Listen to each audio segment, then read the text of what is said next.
Welcome to the Counselling Tutor Podcast, the must-listen-to podcast for students of counselling and psychotherapy. Here are your hosts, Rory Lees-Oakes and Ken Kelly. Hello and welcome to episode 18 of the Counselor Tutor Podcast with me, Rory Lees-Oakes. And across the screen, wearing a very smart T-shirt today, if I may say so, is my compadre in all things therapeutic, Mr. Ken Kelly. How are you doing, Ken? Oh, I'm very good, thank you, Rory. And how are you, Rory? Tell us a little bit about how you are. I'm all right. Oh, come on. Hiding behind the professional microphone here. I'm all right. Yes, I think you're alluding to a new arrival in the world.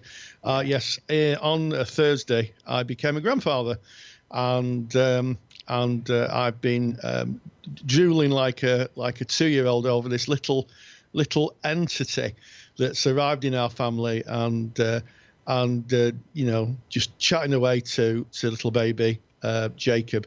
So I've become a grandfather, and it's just the greatest thing. And it really links on, Ken, as he moves quickly on, feeling quite uncomfortable about the boundaries here, so discussing how theory and practice sometimes are different. And I'll tell you a little bit about that. Seeing the little baby there, you know, and seeing it develop in the world, and knowing what I know about attachment theory and brain plasticity and all the other stuff that I've taught and that I've researched. You know, it makes not a jot of difference sitting in front of that little tyke, because one's the theory and the other's the actuality.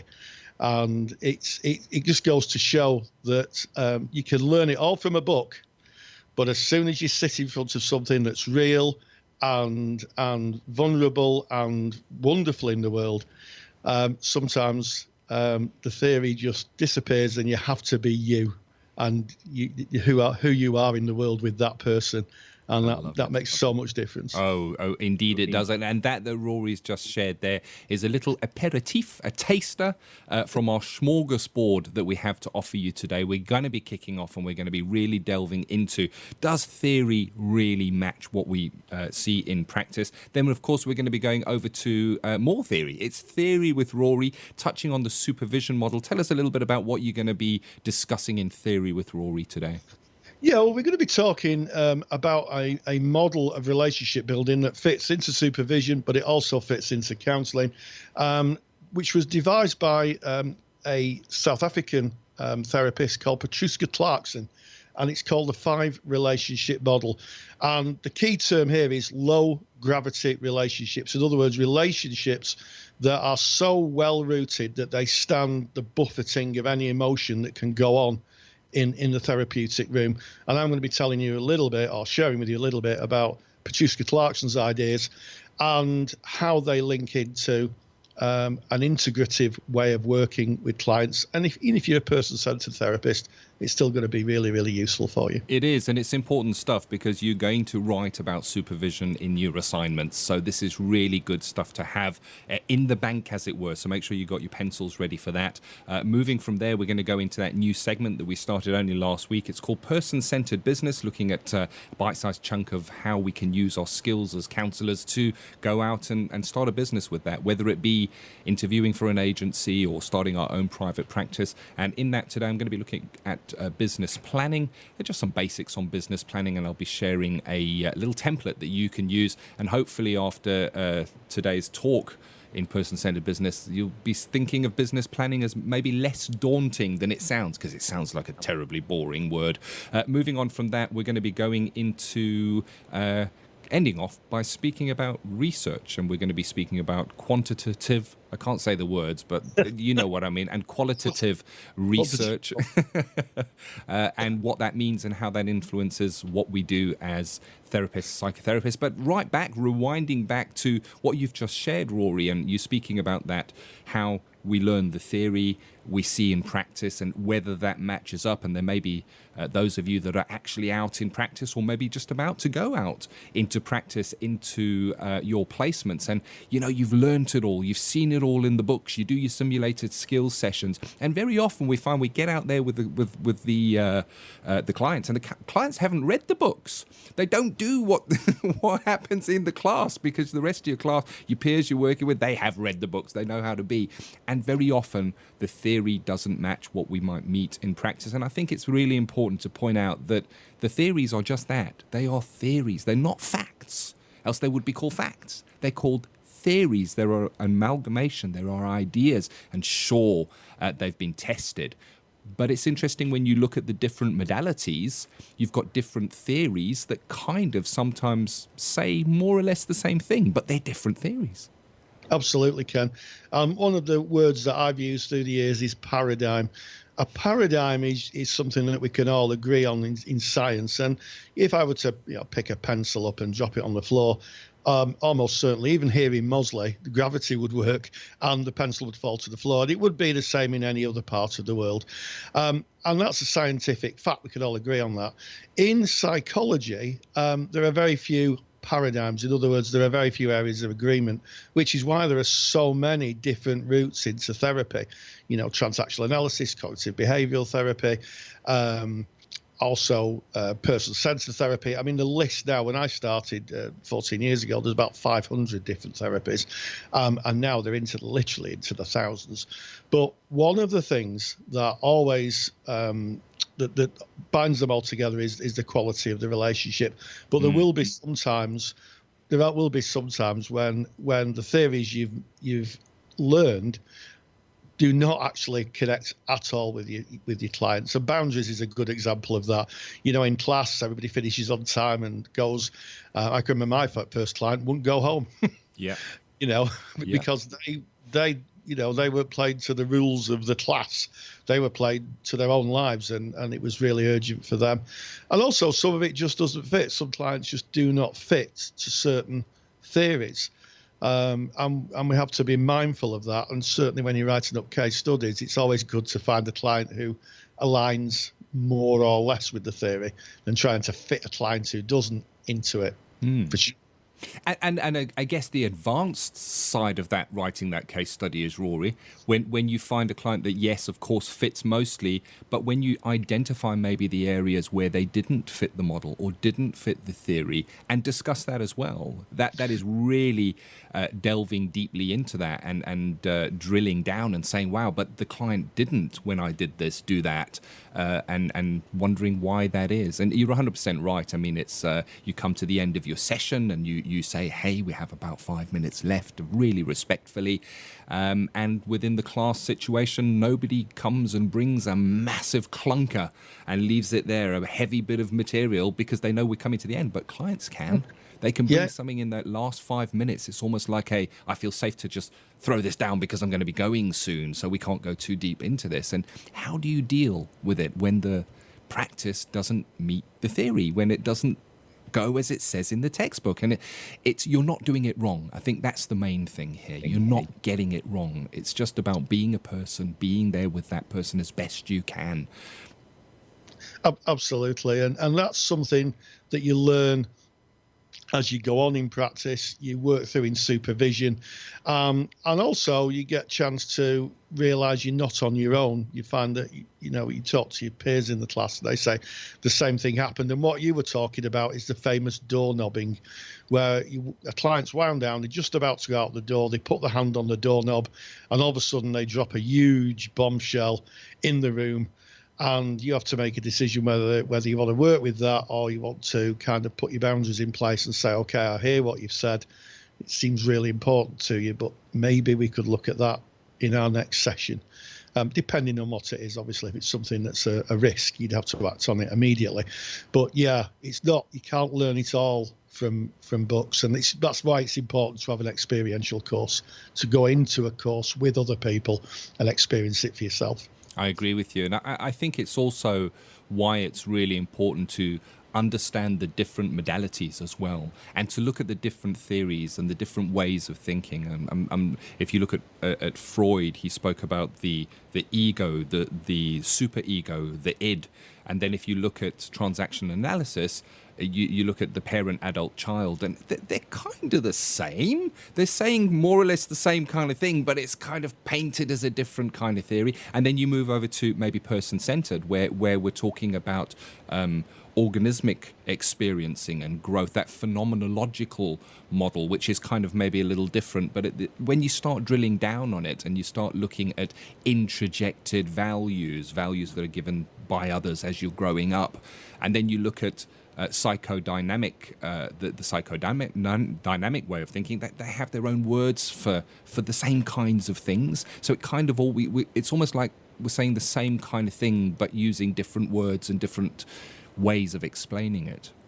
Absolutely, Ken. And once you've studied a fair few theories, it can be easy to come to the conclusion that a lot of people are saying the same things. It's just it's the nuance. It's just some of them are just slightly different. And I guess one of the things in person-centered therapy that's not really discussed at any length is transference and counter-transference, yes. where you're reminded, your client sits in front of you, and all of a sudden you get this dread in front of you, and you realise it was like someone you knew in your past, maybe a teacher or something like that. Which is why it's really important to have an understanding of transference and how it works. But yeah, you cannot learn it all from a book. You have to learn it in practice, and there are some things where where even the great theorists appear not to have it right. You look at it and you think, well, that's what they say, but actually my client who is in front of me, it's quite like that, and that's okay. You know, they're more guides and a way of kind of developing the understanding in yourself, so you can respond as a human being to that person in front of you.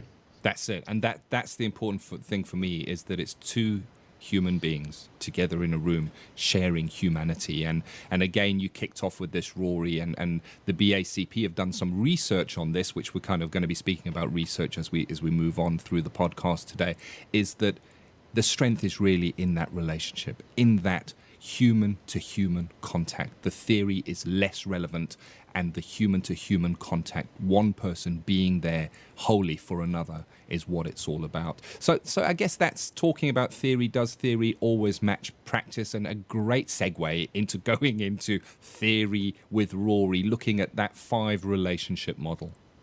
Absolutely, Ken. And I'm going to be talking about a seminal author and thinker in the world of counselling and psychotherapy, Petruska Clarkson, a native South African who came over to this country in the 70s and made a huge contribution to the world of counselling and psychotherapy. And sadly, she's not with us anymore, but her legacy is what's called an intersubjective relationship. So an intersubjective relationship is how we connect to each other. An intrapsychic relationship is how we connect to ourselves. And she gave us 5 ideas or positions within relationship building, which are really, really useful. And they form the basis of integrative psychotherapy. And also they're an enhancement, I think, to the person-centered model. I think most therapists would benefit from hearing the work of Petruska Clarkson, Ken. Counselling Theory with Rory Lees-Oakes. Ask any therapist, regardless of the modality they practice, what is the most important aspect when working with a client, and most will say the relationship, which can also be known as the therapeutic alliance. This response makes sense. For clients to benefit from therapy, they need to share what is on their worried mind and feel that they can trust the person they are sharing personal and sometimes very sensitive information with. Through the years, many psychologists have tried to define the emotional and cognitive cement which binds the client and the therapist together as they journey through the phenomenological landscape of the client's experience. American psychologist Carl Rogers led the way with the publication of an academic paper in 1951 describing his view of the 6 necessary and sufficient conditions for therapeutic change. Over the years, 3 of these conditions, empathy, congruence and unconditional positive regard, are now considered the bedrock of therapeutic relationship building. In 1995, psychotherapist Dr. Petruska Clarkson, a well-respected researcher and trainer in the world of Gestalt psychotherapy, described in her book The Therapeutic Relationship a multiplicity of relationships in psychotherapy. This became known as the 5 relationship model. It's based in the philosophical idea of intersubjectivity, and it's been described as a relationship between me and another, and find its roots firmly based in phenomenology and humanistic psychotherapy. There are 5 phases of the relationship, and they're described firstly as the working alliance. This is the basis of the client-therapist relationship that enables both the client and the therapist to work together, and will include such things as the contract, the presenting issue, maybe a realisation of both parties that in other circumstances they may not choose to be in each other's company. Counselling contracts usually include boundaries such as times and dates of appointments, duration, how many sessions are offered, as well as confidentiality, limits to confidentiality in the law, and if appropriate, fees. They also include sometimes the tasks of therapy, such as the issues the client wants to look at or change. The contract's really important because it provides some redress to the power imbalance between the client and the therapy, and it provides the client with the ability to make an informed choice. This first stage in Clarkson's idea is very much about building a shared understanding and a really solid foundation, so that if the relationship falters, both parties can return to the contract and try to repair the therapeutic alliance. And this is sometimes known as a reparative phase in therapy, where either the therapist has missed the client said something, and the therapist has misheard or misattuned to them, and the client kind of feels that they've been let down a little bit because of that. If the therapist is thoughtful enough and can work within the contract and say, look, I'm really sorry, I've misheard what you said, there's a very good chance the relationship can be rebuilt again, and then that deep understanding between the therapist and the client can continue and therapy can proceed. The second part of the 5 relationship model is referred to as the transferential and the counter-transferential relationship. Most of us at some time or another have met a person for the first time and find ourselves either strongly attracted or repelled by them. This strong feeling is sometimes rooted in what's called the presenting past, and it's also known as transference. And it's the idea that the client reminds us of someone from our past, and as such we transfer those feelings from the past person onto the client. Therapists need to be vigilant of this. If they feel irritated by a client, they need to explore in supervision where this comes from, as there's a possibility that reacting to the client as they would a person from their past is known as counter-transference and is unfair and possibly emotionally damaging to the client. By paying attention to this, the therapist ensures that the relationship is uncontaminated with echoes of the past, and this allows them to see and experience the client as a unique individual they are. And this is in fact a two-way street, so it's very possible that the client could see the therapist as someone from their past. Could be a mannerism, could be a tone of voice, could be a physical likeness to someone they've known in the past, and they bring the baggage that's attached to that past person into the relationship. And a good therapist would be able to spot that, and if it was quite obvious that the client was reacting to that person in the past, not the therapist, then the therapist may very well address that. And a good way of doing that is to say, do I remind you of anybody? And it's amazing when you ask that question that sometimes people say, well, actually you remind me of my Uncle Fred, and I didn't like him. And the way to deal with that would be to say, well, I'm not your Uncle Fred. I might look like him or sound like him, but I'm not your Uncle Fred. The third position in the 5 relationship model is sometimes known as the reparative or the developmentally needed relationship. Many clients come to see the therapist as the good enough other. There was a psychologist, I think, called Fairbairn, who talked about the good enough mother. And it was an idea that part of a therapist's role is to be a parent, and that doesn't mean that you treat the client like as a child. What it does mean is that you provide that object consistency in the therapeutic relationship, that you're consistent with the client and that your showing of empathy, congruence and unconditional positive regard is consistent with them. And what happens is Clarkson described this as a reparative relationship, and it facilitates personal growth in the client, and it can correct what Clarkson describes as historic defects in the client's parenting. And that's very apparent in things like cases of abuse or neglect or issues of attachment, where the client hasn't had substantive parenting that has made them safe in the world. And let's remember that parenting, good parenting, is about maintaining the child to I'm okay, you're okay position in the world. And they feel safe with themselves and safe with others. And if the parenting is inconsistent or neglectful or abusive, then what will happen is that people will grow up to have issues of attachment. They either won't trust other people or they won't trust themselves. Or in some cases, they won't trust either, which can be really, really hard for people. So this third position in Clarkson's theory is that the therapist shows that consistency and does the reparenting just by who they are. And many years ago when I did a child therapy course, one of the really interesting things that I learned to stick with me forever, I think, is that when a child first comes into the world, you say to it, you deserve to be here, you're loved, you're protected, I'm here for you.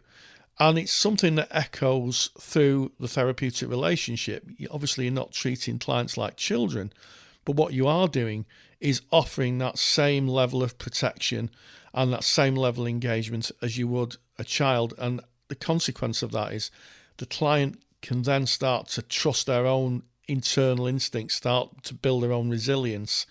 And eventually something really extraordinary happens, is that the need for emotional support from the therapist lessens, and the client can self-regulate their own emotions. And as a consequence, the therapy comes to an end because the therapist isn't useful anymore, which is how it should be.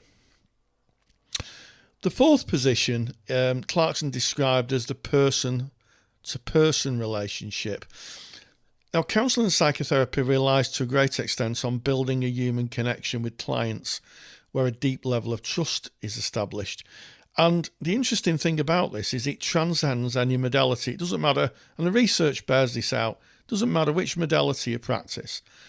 It'll only work to a greater extent if the client is in a trusting position, feels safe and secure in your company.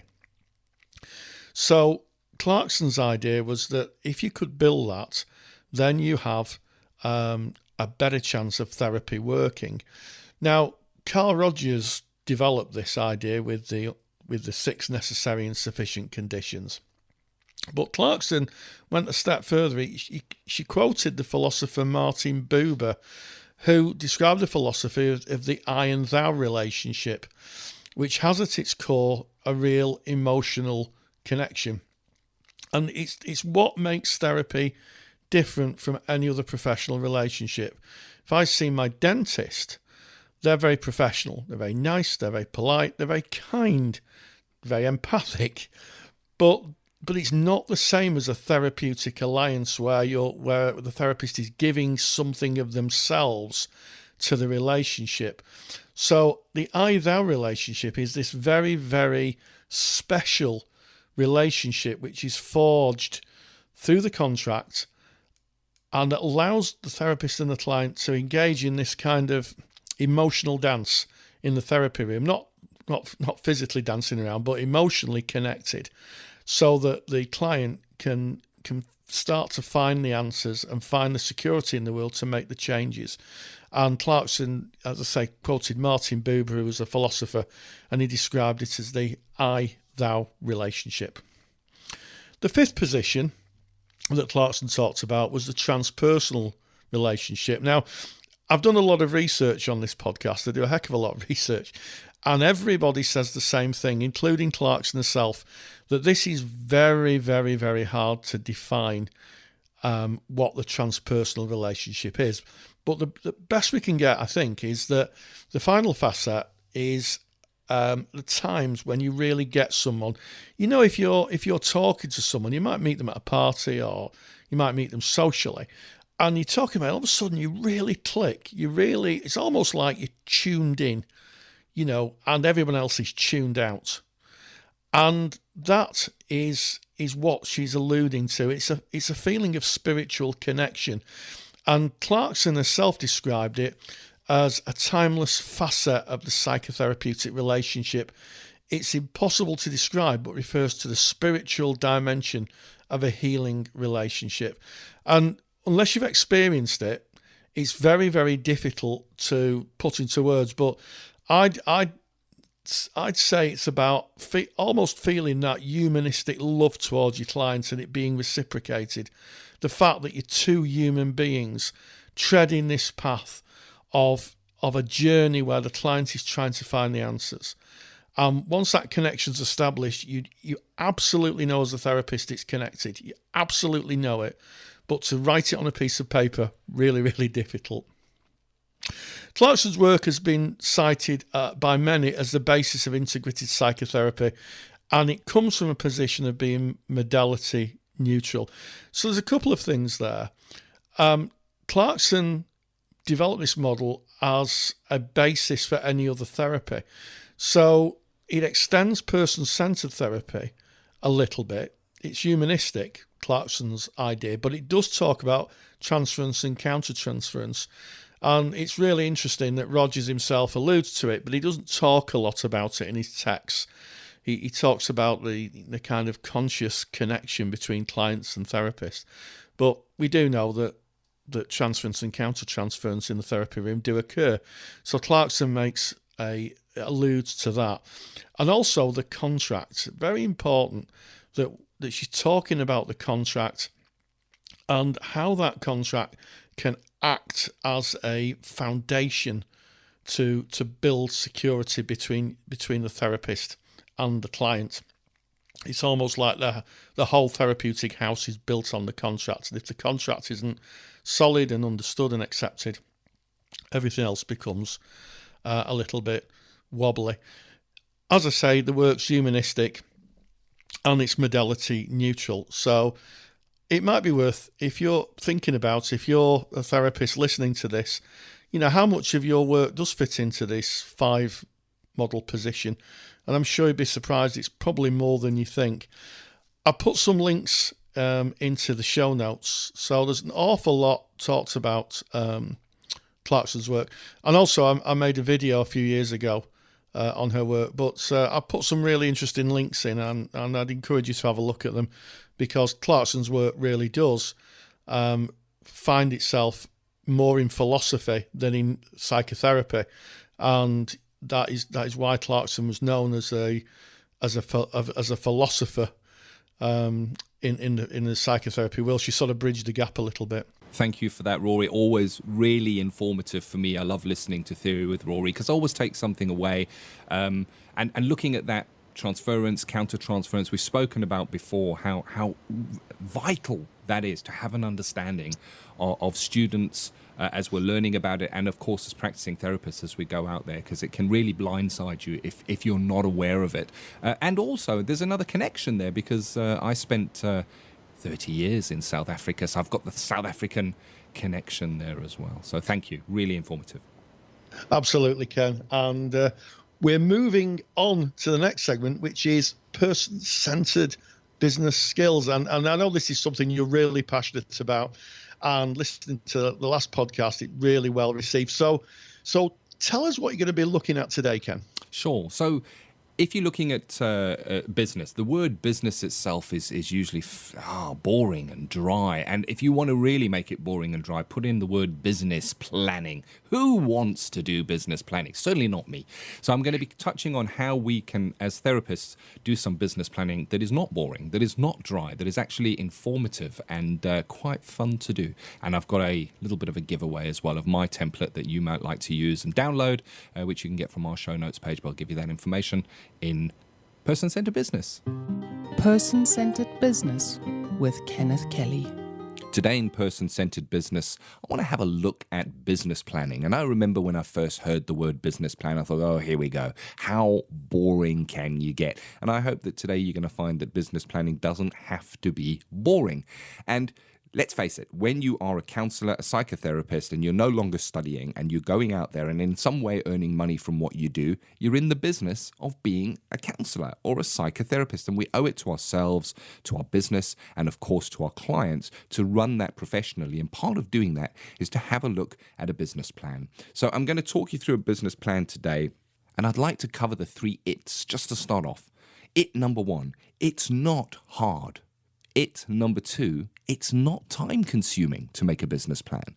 And it number 3, the most important of all, it's not something that you can overlook. This is something you do need to consider. And I've got a little download template that you can have after listening to this, and you can go and get that. And it's got all the different headings in that we're going to be covering today. So I guess the first thing you need to decide is, are you going to be doing this full time, or is this going to be something you do part time? And that's quite a decision. Part of your planning is to make that decision. Now, for myself, I don't do private practice full time, 5 to 6 days a week. I do other stuff as well. So my counseling is my way of giving back. Sure, I'm in private practice, and sure, that generates income, but it's not my only means of income. So I chose to do this part-time. So you need to have a think of how that will be for you. And then, of course, the third option is maybe you choose to do this purely charitably. And if you are doing it charitably, that doesn't mean you don't put a business plan together. You still sit down and put the business plan together, planning the business of the charitable work that you will be doing. And of course, then we have associated services. Maybe you don't intend to be a counselor or a psychotherapist with your skills. Maybe you intend to use it in other areas of your work. It also deserves some time, some thought into planning that. So how do we create a business plan? What does it look like? Well, I'm going to give you just a few headings and we'll work through them together. And then on the template, you'll have those headings and you can fill in your own business plan. And this shouldn't take you more than 30 to 40 minutes top. So that's not a long time. That's not a huge investment. But you'll find that by doing this, it really opens up your mind. It broadens your perspective on what it is that you do. So we're going to kick off with business plan topic number 1. Name your business. Now that sounds like an obvious one. Of course we're going to name our business, but have a think. What does the name of your business mean? Does it denote what it is that you offer? So for me, my private practice is called Warrington Counselling. Why Warrington Counselling? Well, because I offer counselling and I'm based in a town called Warrington. And because I do face-to-face counselling, I can only truly market into the city or area that I work in. So Warrington Counselling felt like a good fit for me. Many counsellors may choose to use their name. Maybe you look at what it is that you do. Maybe you do bereavement counselling and you want to bring that in something. So it's about having a think of what is the name that you're going to register for your business. What name is going to be out there for your marketing? What name is going to represent your company? And keeping in mind that that name should give the person who reads it some kind of information about what it is that you do. Topic number 2 is the vision of your business, and you want just a few sentences on the vision of your businesses. And there's a really corny saying, if we don't have vision, we can't see, and it's true. We need to have a vision. We need to know where it is we're going. So what is that vision? So for me, the vision in my part-time counseling business was to dedicate 2 days per week, 2 full days to counseling. And the vision was to fill those slots on those 2 days. So when I have that vision, I can then say, well, what 2 days are going to suit best and choose the 2 days. So the vision allows you to plan. And then once I say, okay, it's day X and day Y, then the vision can go a little bit further into thinking, well, okay, then I need to market to fill day X and day Y. What kind of marketing can I do to fill up those days? So have a think about the vision of your business going forward. And then this one is so often overlooked. Who is your market? I can promise you this. If you try and be all things to all people, you end up being nothing to nobody. And that is a marketing principle. The more you niche down, the more specific you are, the more successful your business will be. So again, I'm going to use my private practice as an example here, Warrington Counselling. Well, I counsel people in Warrington. So already I'm starting to niche it down. I'm defining the area that I work in. if you had a specialized area, maybe you work with young people and adolescents, then you may say, well, my market are young people and adolescents, but the people you counsel may be young people and adolescents, but are they your market? Are they the people that would engage your services, or are there people that surround the young people that may refer into you? So really have a think of who your market is and try and define that in. By the very nature of my business, it's a private practice, and people that come to me pay. So that kind of defines what kind of socio-economic group my target market may fall into, which would, I guess, denote where they might hang out and what kind of things they might do in their spare time, which helps me with my marketing. So if you know who your market is, you're better able to know where they hang out and how to reach them with your marketing. So who is your marketing? Then the next one may sound so obvious, but it isn't. What is it that you sell? Now, you offer a service. This we know. As counselors, as psychotherapists, we sell a service. But what is it? Can you name it? How would you describe it if you had to write that in a couple of sentences? Describe your services and be really specific here. And again, the tighter you can niche that in, the more that you can drill down on that, the more targeted your message will be. So for me, I do work with, and I have a special interest in working with people with alcohol and drug struggles. So people that are struggling with addictions and compulsive behaviors, I really enjoy working with them, and I have experience and training in those areas. So I will put that message out really loudly so that I can attract that kind of person. So what is it that you sell, and who is that market, so that you can match that together? And then really importantly is what makes you different. What is your USP, as they call it? It's your unique selling proposition. What makes you so different to somebody else? So an example of this is if you are listing your services on a counseling directory and somebody is looking for the services of a counselor, what's going to make them stop, look at your listing and go, wow, you know what, this is the person I want to be connecting with. And that takes a little bit of thought of who you are. It might be the road you've walked. It may well be the education that you have. It may be the specialism that you've decided to do. It may be the hours that you work evenings or you work weekends.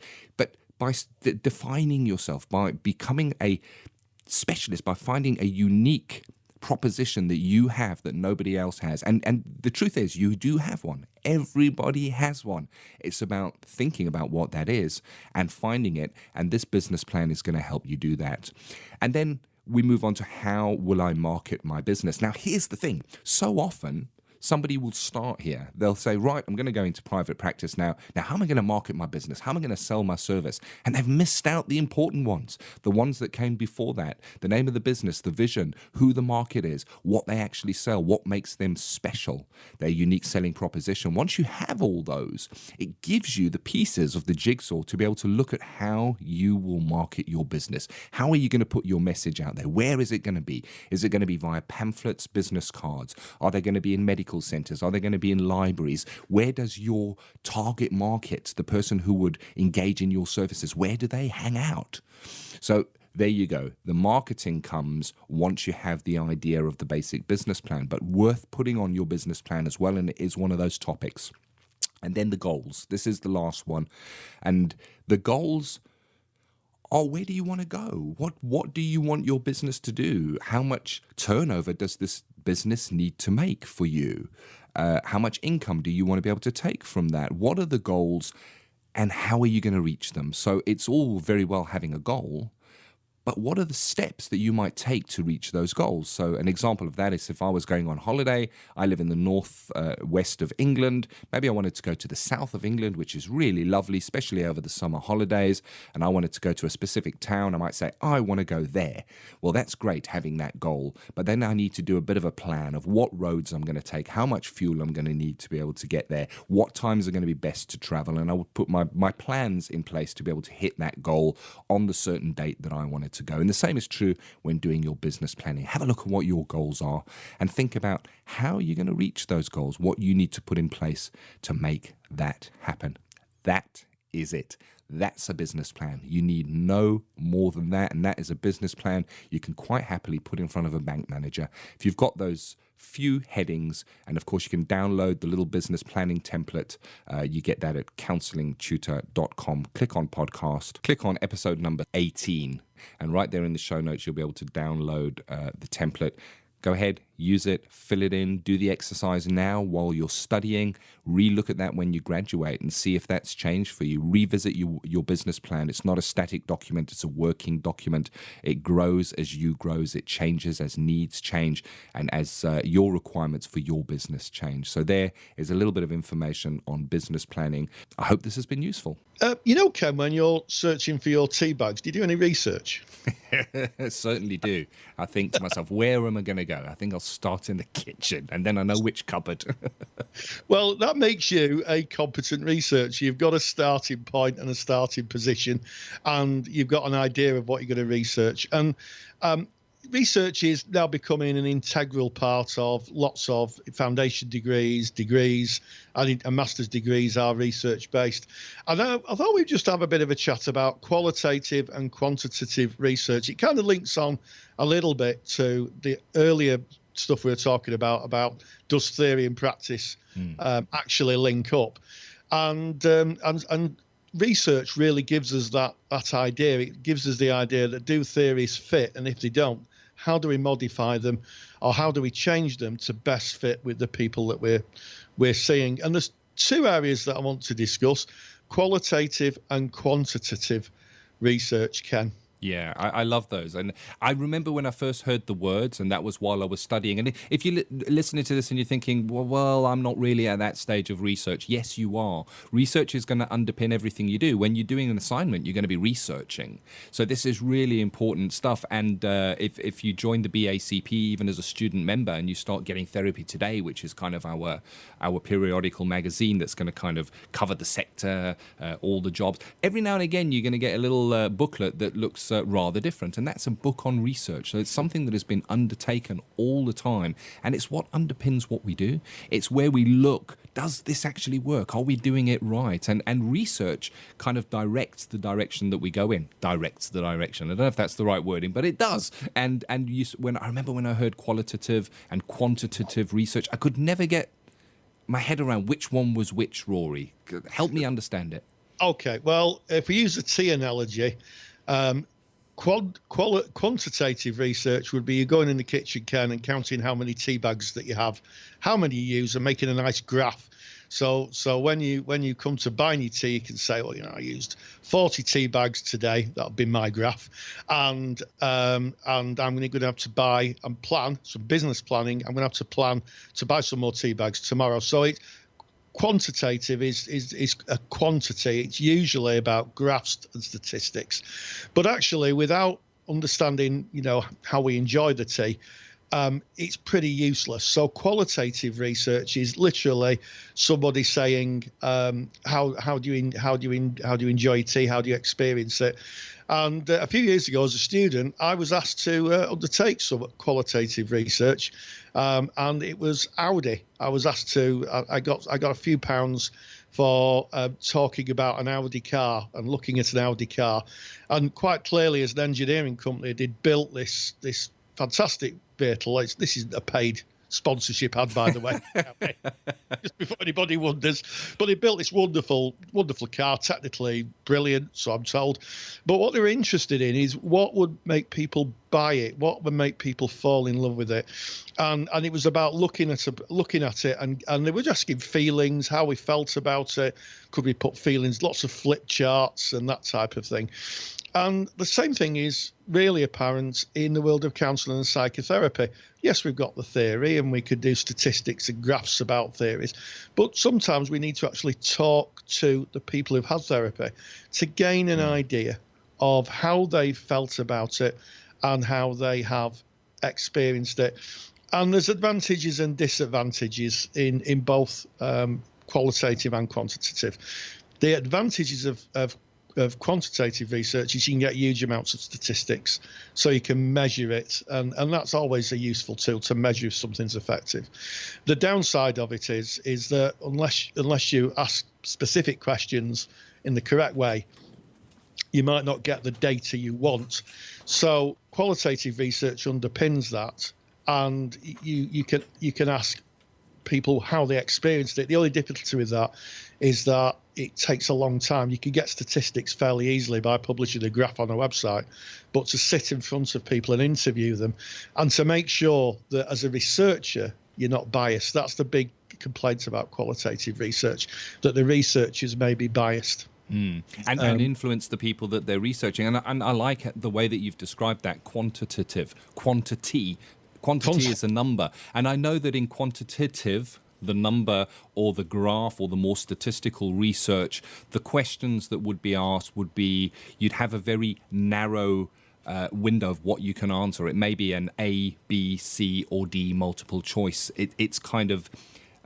what's the word I'm looking for? It's very structured in how you can answer it. It's going to be either one of these, whereas in qualitative, which for me kind of gives the word quality, that's how I remember it, and for quality of something, you'd have to ask a person, you might have more scope. It might be an area where you would say, describe how you feel about, and you've got more free reign there. So quantitative would be more restrictive in how you can answer that, and qualitative, you would have more, I guess, leeway. Yeah, and it depends what research outcome you want. I mean, if you're walking down the street and a nice person with a clipboard accosts you and says, "Can I ask you about your beard shampoo?" and then they say, "Do you wash your beard once a week, twice a week, 3 times a week?" or never, you tick that and you go through. You can produce a very expansive set of figures that you can use for things like marketing and advertising. 9 out of 10 beard users use beard oil, beard spray. That's not a paid product either. I don't think it exists. But beard wash, perhaps that's the business we should go into. But that's how they used it. In the world of medicine, they're not just interested in the headline figure of how many, how often, and how much. They're interested in how people experience it, because let's face it, you might have a huge amount of figures saying how clever something is, but if someone doesn't actually like it, then they're not going to get the best benefit out of what the therapy is being used for. So qualitative, quantitative, it's always a balance, and it's the qualitative that always usually takes the longest to get, in my experience, Ken. It is, but it is also, I guess, the most valuable, because it's really from more heartfelt, I guess. And if you're looking at research and thinking, well, maybe that's not something I would ever go into, I would think again, because if you're in an agency where you're doing an assessment with the client as they come in and checking where they're at, and then maybe doing an assessment as they leave and checking where they're at, and then comparing the two, you're doing research. You're working out they started here and they ended here, and you're trying to work out what the difference was, what the change was. So it's something that affects all of us. And I just want to do a proper paid plug ad here. So not for Audi or what's it, Weirdo Beard Wash. Weirdo Beard Wash, yeah. You can tell that, but we've both got beards. We're obsessed with beards. I don't think Weirdo Beard Wash is going to be a winning product, to be honest. I don't know. But here's the proper paid plug, I guess, is we've got the counselling study resource, which is basically a place where we've got a whole pile of resources for students of counselling, psychotherapy. We pop them all in there. There's a whole section on research, and Rory wrote an easy research guide, which really goes in depth, and it's got a whole pile of links there as well. So if you are doing any research, that will be really, really welcomed in your studies, I guess, and you can find that just by going to counsellingtutor.com. That's our home website, and click on the Counselling Study Resource tab. You can't miss it. It's big and bold on the page, and go and have a look and see if that would be a fit for you. But this has been an interesting podcast, hasn't it? It has, and I'm reminded, which is in my mind, our little grandson. I'm going to be visiting this afternoon, well, on the day this is recorded, and I'm going to be yet in wonderment of the human condition, Ken. Yeah. And also girdling and gurning like a 2-year-old, I suspect. Oh, well, I can feel the excitement, Rory. I can see it on your face. It's been great to touch base with you, and I look forward to touching base with all of our listeners, of course, in our next episode. It's episode 19. I was mindful when we announced this is episode 18. It's almost a coming of age. I know in many cultures, 18 is kind of a milestone. It's a coming of age, and here we are at episode 18. Episode 19 next week, and of course, we love being with you. Please share your comments. Go onto our Facebook group. It's easy to find. Counselling Tutor. Put that into Facebook and you'll find it, or go to counsellingtutor.com, click on the Facebook link and join in the conversation. We'd like to hear from you. We'd like to know what you think's working, what's not working, what you want to hear more of, because at the end of the day, we do this for you guys. Absolutely, and we're so grateful of the reviews that you're giving us on the iTunes. It means so much, because Ken and myself put a lot of work in, and it's been so much where people are giving us reviews on the iTunes. So if you are an iTunes subscriber and you listen to this podcast, why don't you just give us a review and share what you think of our work for our research purposes. Oh, I like that. And it's quantitative and qualitative, because we get to see how many stars. That's quantitative. And then we get to see the comments that people leave. That is qualitative. You see, there's two kinds of research in one on those iTunes review. That's great homework for everyone to do, to go leave us a review so you're doing that research. And of course, the show notes for today's episode are counsellingtutor.com. Click on the podcast tab. It's episode number 18, and of course you can get that little business plan template download there as well if you want to do some business planning for your therapy business. From me, Ken Kelly, it's been an absolute pleasure being with you today, and I look forward to speaking to you next week. Yep, and I'll see you further on down the podcast. Stay grounded, and as always, stay safe. Thank you for listening to the Counselling Tutor Podcast. Find the show notes for this episode on our website at www.counsellingtutor.com.